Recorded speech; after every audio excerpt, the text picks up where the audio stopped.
Consumers want to know the facts about the products they buy. But America's agriculture landscape is not easy to navigate. Between different companies, scientific advancement, government regulations, advertising campaigns, and an unhealthy amount of myth and misconception, anyone would be hard-pressed to make sense of it. That's where Real Ag comes in. From the producers who make your food to the store where you buy the final product and everything in between. This is Real Ag. Soil is not just the foundation of our world, but also that of agriculture and everything involved with it. The ability to cultivate crops and feed livestock depends on how we nurture and take care of the land. Like water, soil is essential to the growth of all creatures and people, as well as the civilizations we have built on it. And as we have studied in history, the prosperity of those societies or their collapse can be directly affected by the earth they stand on. We will discuss soil conservation and health on this episode of Real Ag. Production of Real Ag is made possible in part by an underwriting grant from the Kansas Soybean Commission, the Soybean Checkoff, progress powered by farmers. The Midwest has experienced many extremes with agriculture, and much of those extremes are thanks to the composition of the soil. From the Dust Bowl to the fertile farming land that many of us currently enjoy, the health of the soil is as important as the water that feeds it. So what is the importance of soil to agriculture in Kansas, and how do we keep the soil healthy? Well, the soil, of course, is pretty important in terms of looking at the production potential. And that's why on rangeland, we often talk about having different ecological sites, and they aren't all created equal. You know, we have maybe a clay pan soil, for instance. It might produce, a ton per acre on an average year, maybe a little more. And then the higher producing soils, we used to call them loamy uplands, for instance, you're maybe twice that, maybe 4,500 pounds per acre. And so those are differences generally related back to the soil, primarily. So the soils are quite important. How do we maintain those rangelands in particular? Well, the key thing would be stocking rates. There's a lot of factors that we talk about, but the most important one that affects both the longevity of the plant stands, although most of those are perennial species, how the plants respond and how the animals respond, primarily goes back to stocking rate. And stocking rate is just the number of animals per unit time on a given area. But that's by far the most important factor. And as long as we maintain a reasonable or moderate stocking rate, most years that's going to be fine, allows us that to be a sustainable type system.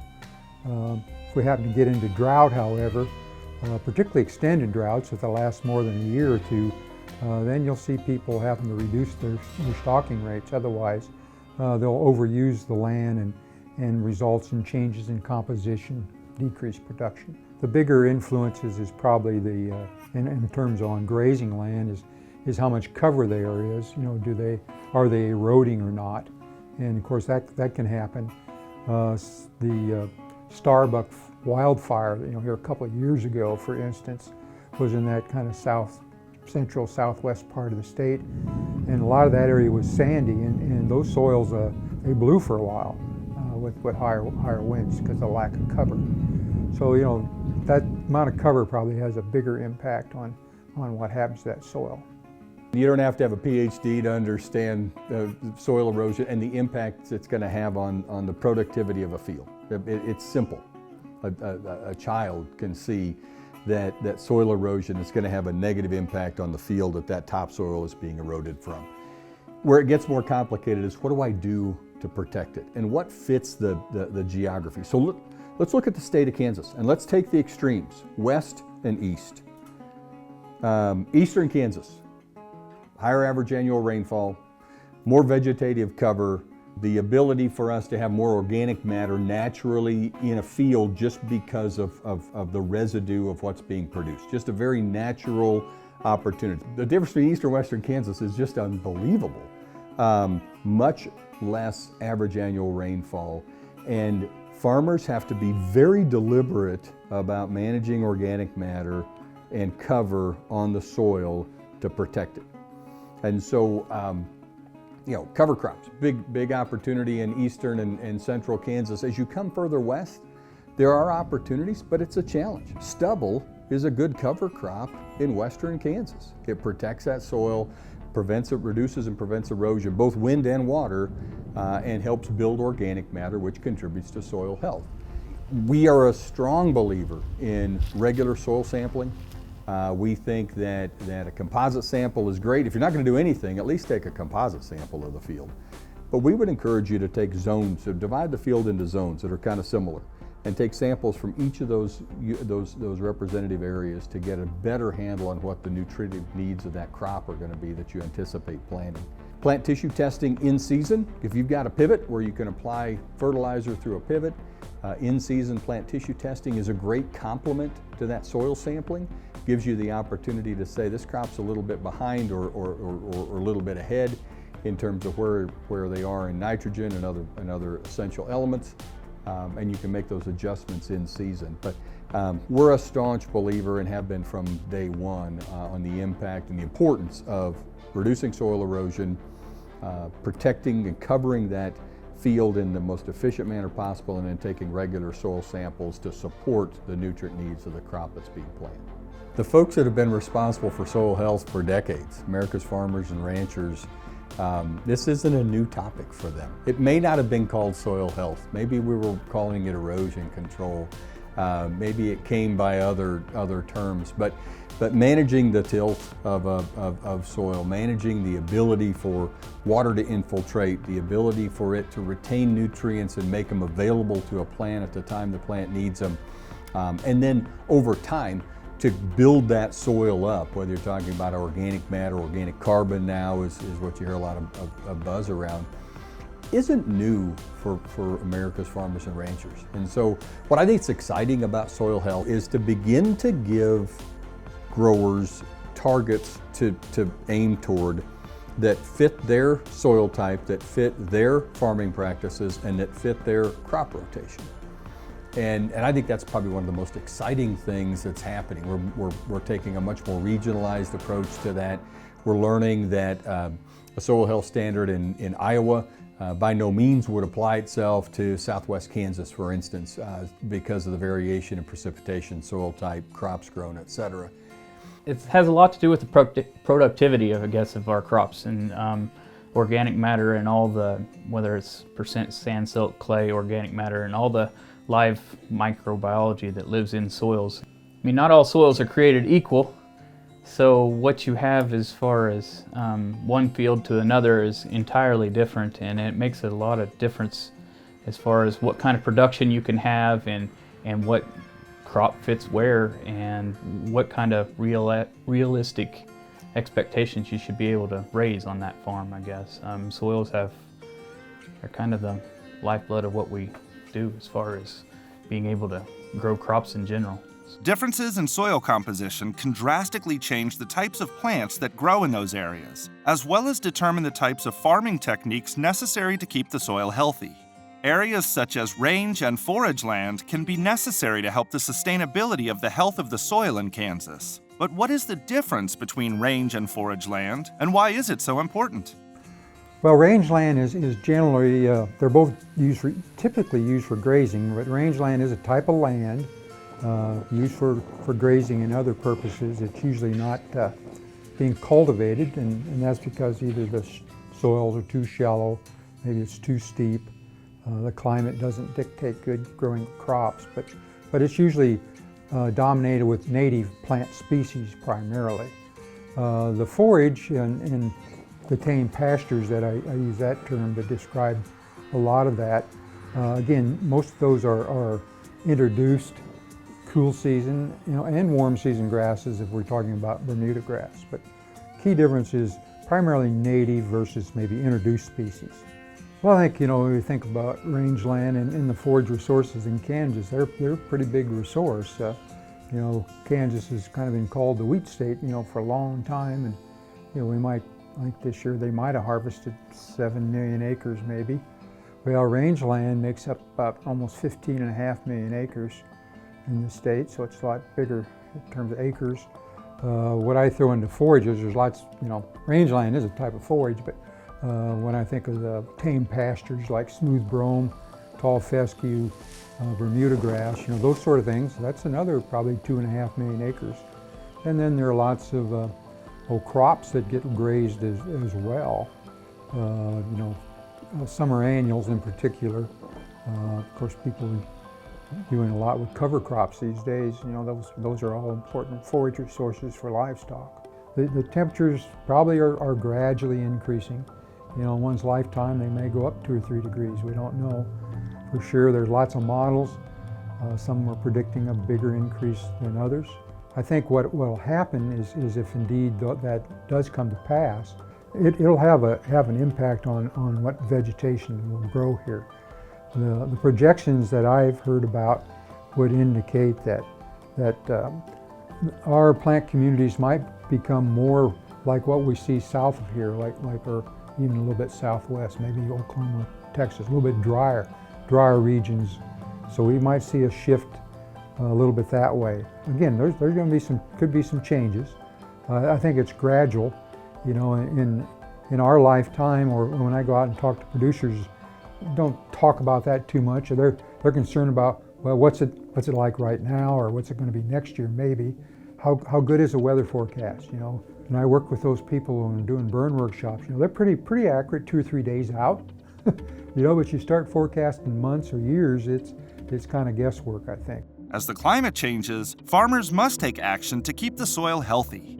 One practice that can help keep nutrients in the soil is crop rotation. How does crop rotation help keep the soil healthy and ready for future crops? Creating a monoculture is in the long term, is never the most productive or best decision you can make. I know in this part of the world, crop rotation is key, not only for soil health, but for breaking up the pest cycle as well. I think there's an important additional benefit there. Whether that pest is an insect or a fungus or a weed, changing that crop rotation, bringing in a different cropping season, a different set of controls are all very relevant and very important in terms of helping reduce pest impact on each successive crop. Well, in a no-till system, you're looking for crop residues, you're looking for ways of managing a problem, like for instance, if you've had several years of wheat and you're fighting cheatgrass problems, you might rotate to a soybean or a corn or a sorghum crop. So a lot of times what we're doing is trying to find something that A, makes money, and B, also fits into with some of our issues and fits our soils, actually. In our part of the state, we transition crops all the time. We're really diverse in what we grow around here, and a lot that goes into the mindset of why are we doing this? I mean, are we looking at the economics, or are you trying to correct a problem that we might have that affects one crop that doesn't affect another? Combat an issue that way? Or are you just doing it for soil health and trying to find a crop that fits that particular area? Or, I mean, all those things fit into why a farmer rotates.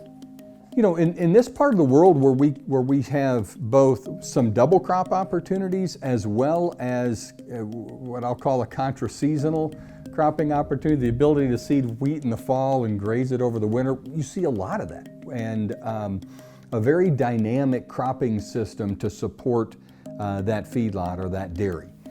The opportunity for those animals to be in a growing phase, or dairy cows to be in a dry phase where they're not being milked 2 or 3 times a day, and be out on a field where there's a green growing crop for them to access is critical to the animal's health. It's critical to the efficiency and the profitability of the operation as well. So we take into account all of those various cropping patterns and do so in a way that really benefits that operation in the best way possible. It's starting to change a little. What we used to think wouldn't grow up on some of these upland, shallower soils, some of them crops are actually moving farther up away and farther west, I guess I would say. It's kind of an experience, trial and error, what we've had this year with all the rain we've had. We can grow crops, farther west and actually in lesser quality soils than some of our general normal years, I guess. We rotate corn. Typically we'll run 2 to 3 years of corn and a year of soybeans. On some of our sandier ground, like the quarter behind me, we're utilizing cover crops. We'll drill it back to rye or wheat in the fall just to help hold the soil. The majority of our farm is very sandy. I refer to it as a beach with no ocean. And so wind erosion is a very serious concern. So we're getting more and more into cover crops as a means to try and improve soil quality, fertilizer efficiency, and just keep finding more benefits to it. There are many types of practices farmers use to keep the soil healthy, and one of them is moving to a no-till operation for their land. Tilling the soil is the practice of turning over the first 6 to 10 inches of soil before planting new crops. This can be beneficial to the soil as it works crop residue, animal waste, and weeds deep into the field, blending it with the soil below. It also warms the soil and aerates it, but this process can also be detrimental to the soil itself. Tillage fractures the soil, disrupting its structure, which can accelerate runoff and soil erosion. So, which is better, till or no-till farming practices? We're seeing a significant increase in no-till. It started in western Kansas, it continues to work back to the east, and there's some great benefits to that in terms of, we talked earlier about erosion control and preserving soil moisture, the two greatest benefits of that no-till system.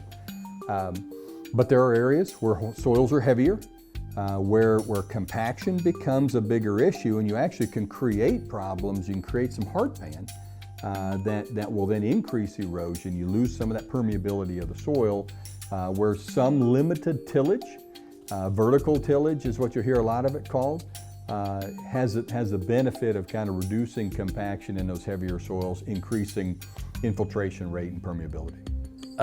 Down here south of the river, we're more in sandier soil.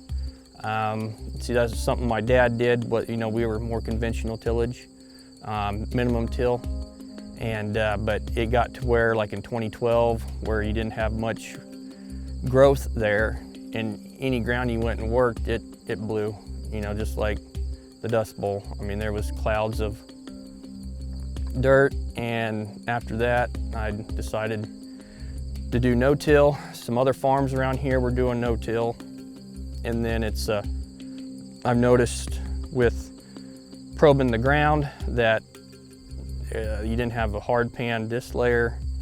The probe just falls right on in, 18 inches down. I've noticed the root depth being deeper, being able to withstand the higher temperatures and the drier moisture.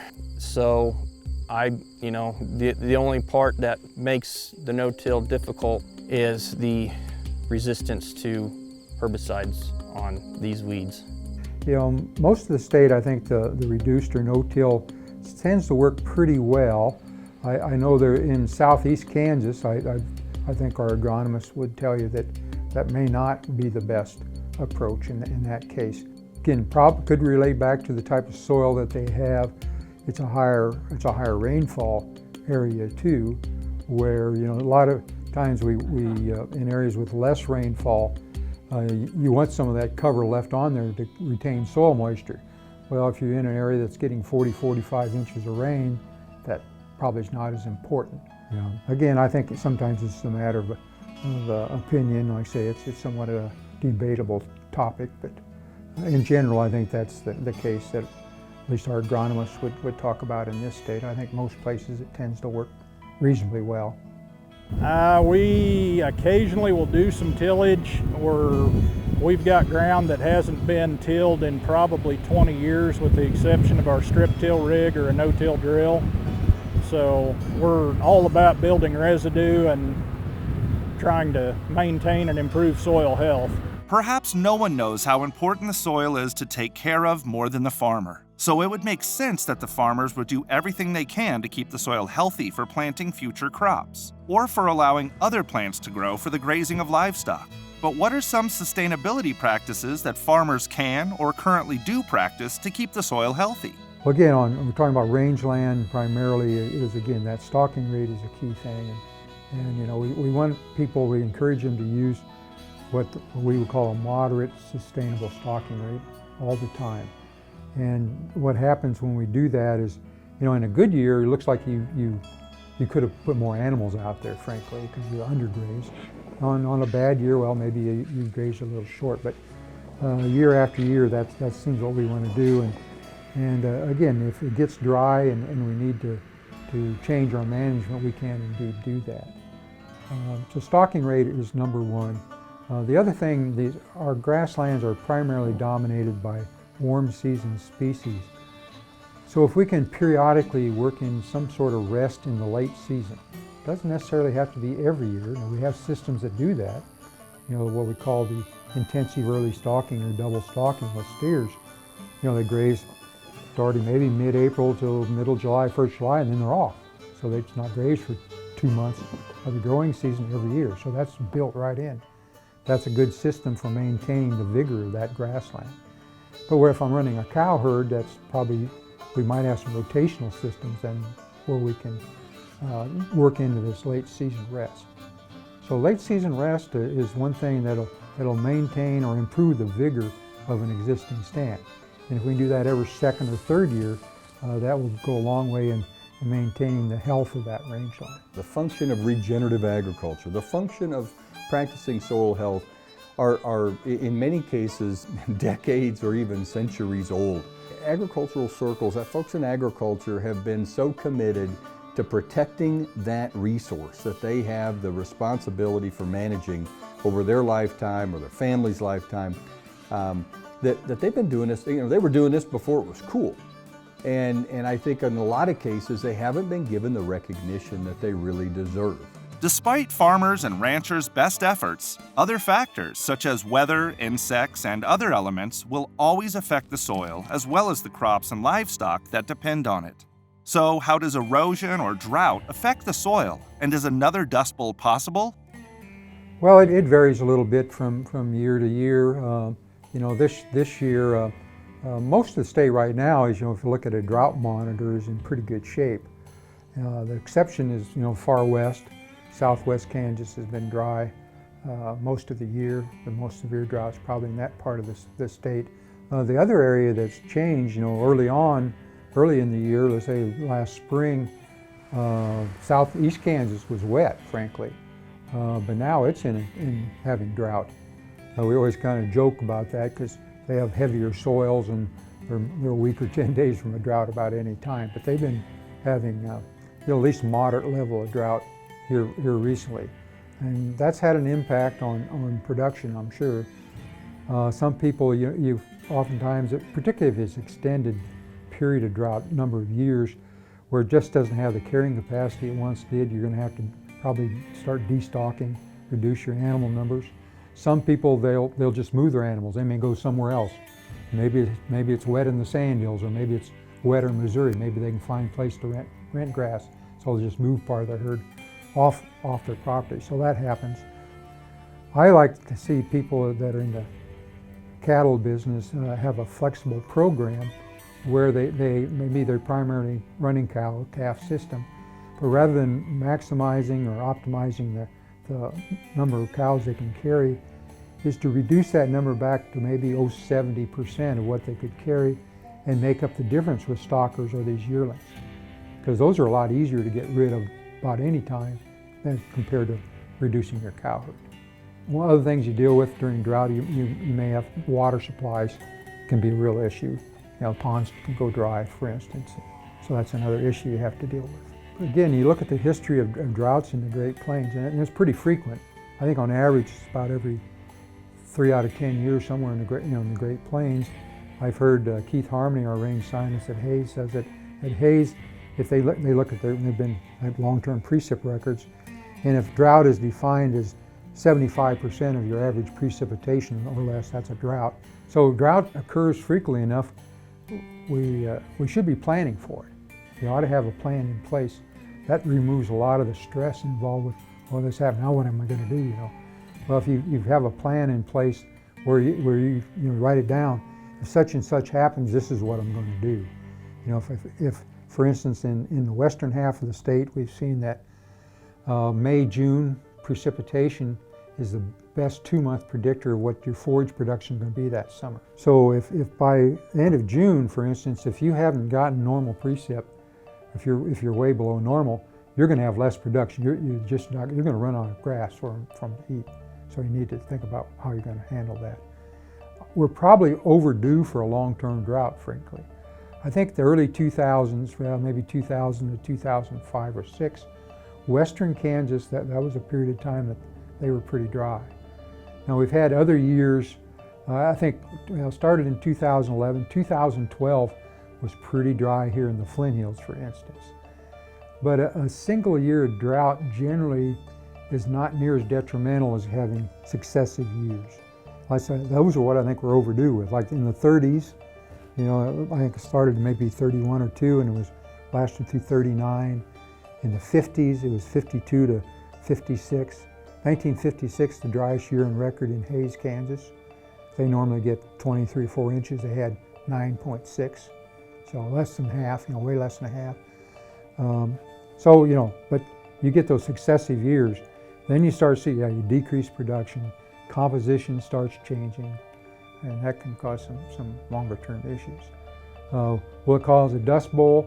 Hopefully we learn from some of the things in the past, particularly with our farming practices, where that wouldn't be as serious as a problem.